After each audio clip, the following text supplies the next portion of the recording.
அவரே எந்த கொள்கையும் கோட்பாடையும் டிடிவி தினகரன் அவர்கள் வெளியிடலாம்.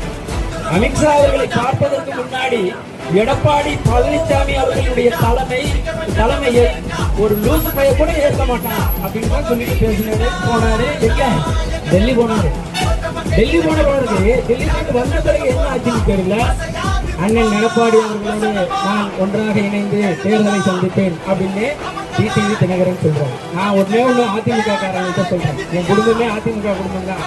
எங்க அப்பா சாகிற வரலையும் அதிமுக கட்சிக்கு ஓட்டு போட்டாரு.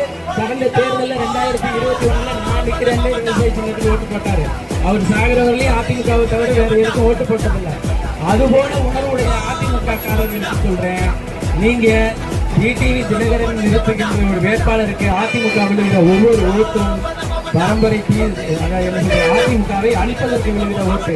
நீங்க வேணா நான் எழுதி வச்சு சொல்றேன், குக்கர் சின்னத்தில் நின்று ஏதாச்சும் 2 சட்டமன்ற தொகுதி உறுப்பினர்கள் தெரிவு செய்யப்பட்டாங்க உடனடியாக அதிமுகவுக்கு எதிராக போராட்டம் தூக்குவாங்க. இன்னைக்கு எடப்பாடி என்னுடைய தலைமையை மத சின்னம் விவசாயி ஓட்டு பாருங்க, ஓட்ட அப்புறம் பாருங்க.